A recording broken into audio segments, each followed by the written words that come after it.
Good morning. मैं BMI का first part मैंने कंप्लीट करा था, ये सेकंड पार्ट है। मेरे बीएमआई फर्स्ट पार्ट में मैंने बताया था what is BMI. BMI nothing but is a body mass index, how to calculate, और उसके यूजेस क्या है मैंने ये बताया था फर्स्ट पार्ट में।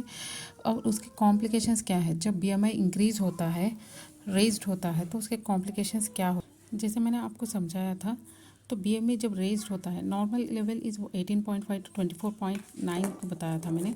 अगर उसके ऊपर जैसे ओवरवेट है 25 टू 29.9, या क्लास 1 ओबेसिटी, क्लास 2 ओबेसिटी, या क्लास 3 ओबेसिटी मोर देन 40, 30, 30, ये सब बीएमआई रेज्ड होने से उससे कॉम्प्लिकेशंस क्या आते हैं। बीएमआई रेज होने से मोस्ट कॉम्प्लिकेशंस, कॉमन कॉम्प्लिकेशंस आते हैं। ऑस्टियोआर्थराइटिस, ऑस्टियोआर्थराइटिस तो सबको पता है, इंडिया में it's very common. In osteoarthritis knee pain, सब लोग बोलते हैं घुटनों में दर्द हो रहा है। इसका एक रीज़न ये भी है बीएमआई, इंक्रीज्ड बीएमआई।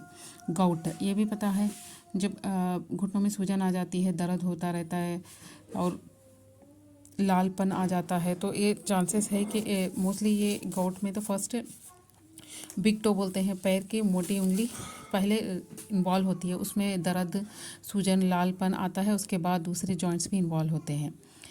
नेक्स्ट ये इंसुलिन रेसिस्टेंस। इंसुलिन रेसिस्टेंस मैंने ऑलरेडी बताया था सिंड्रोम एक्स में।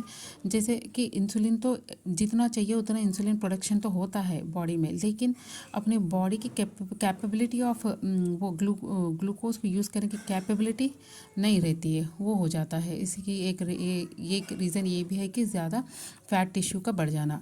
गाल स्टोन्स सबको पता है, ये जैसे कि कोलिलिथियासिस बोलते हैं इसको मेडिकल टर्म में। ये इसमें पित्त के थैली में पथरी बोलते हैं नॉर्मल लैंग्वेज में, जो पित्त के थैली में पथरी हो जाती है। इसका भी रीज़न ये है कि रेज्ड बीएमआई मीन्स बहुत ज़्यादा फैट, अनसैचुरेटेड फैट्स हुए लेने की वजह से, और बहुत ज़्यादा प्रोसेस्ड डाइट लेने की वजह से, बहुत ज़्यादा ये फास्ट फूड्स लेने की वजह से, क्योंकि बहुत सी ये चीज़ों की वजह से ये gall stones are mostly formed with fat. और हाइपरवेंटिलेशन सिंड्रोम बोलते हैं। हाइपरवेंटिलेशन सिंड्रोम बोले तो बहुत ज़्यादा सांस फूलता रहता है, जिसका बीएमआई रेज होने के बाद, ज़्यादा बीएमआई रेज्ड की वजह से हाइपरवेंटिलेशन सिंड्रोम, उन लोगों को सडनली कभी कभी बहुत ज़्यादा सांस आती है, और फिर पता नहीं उसका रीज़न भी समझ नहीं आता है, क्योंकि दूसरे कंडीशंस पूरे नॉर्मल रहते हैं, बस बीच बीच में थोड़ी देर हाइपरवेंटिलेशन बोले तो बहुत ज़्यादा सांस फूलती रहती है। स्नोरिंग तो ऐसे जब सो जाते हैं पेशेंट, बोलते हैं कि जो गराटे मारता है, आजू बाजू के लोग बोलते हैं बहुत ज़्यादा गराटे मारते हैं, बहुत ज़्यादा नींद से डिस्टर्ब होती है हमें। इसका भी एक कंडीशन ये है कि ओबेसिटी में या बीएमआई, रेज्ड बीएमआई में जब सो जाते हैं तो कभी कभी ये ज़बान पीछे गिर जाती है, तो उसके वजह से सांस लेने में दिक्कत हो जाती है और इससे आवाज़ आती रहती है।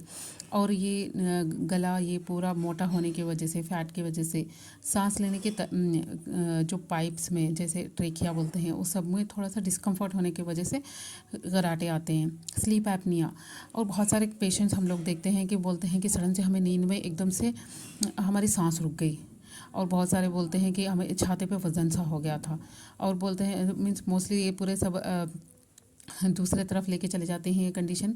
बट जो भी बोलता है कि एकदम से हमें छाते में वज़न हो गया और एकदम से हमें नींद में सांस रुक गई, ये कंडीशन भी स्लीप एपनिया होती है। इसका मेन रीज़न भी रेज्ड बीएमआई है। डिप्रेशन, एंग्जाइटी, टेंशन, ये सब चीज़ भी रेज्ड बीएमआई की वजह से प्रॉब्लम्स, एक कॉम्प्लिकेशंस हो जाते हैं।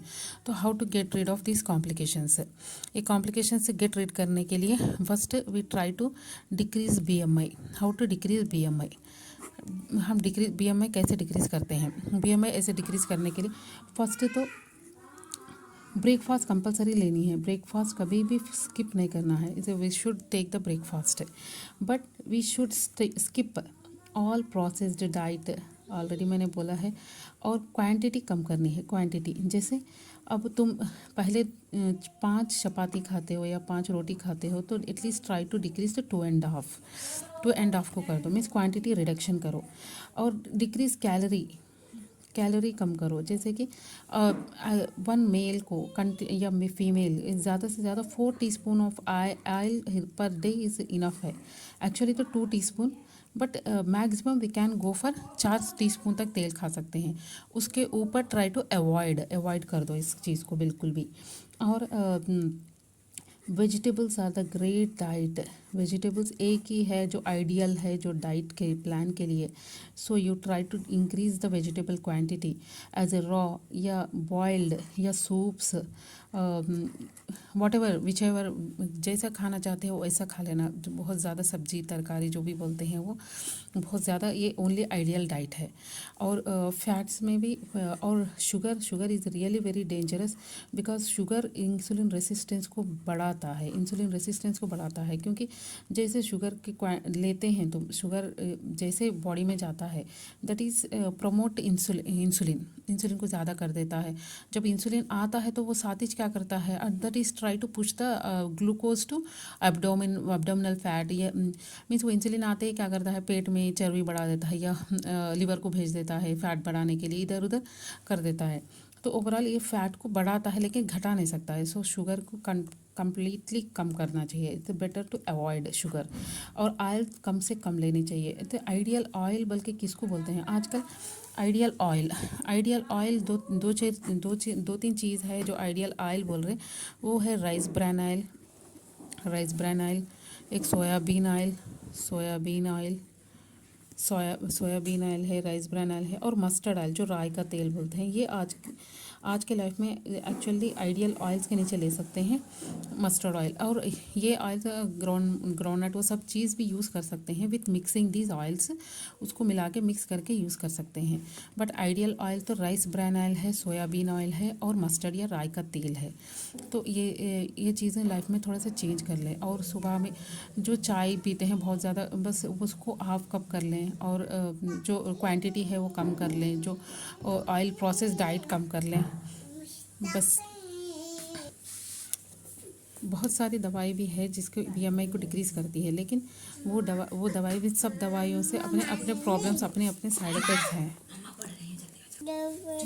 Include exercise at least for 40 minutes and along with these things compulsory BMI को कम करेगा। बस जस्ट कॉन्शियस कि क्या खा रहे हैं और खाने की क्वांटिटी कम करें। Thank you.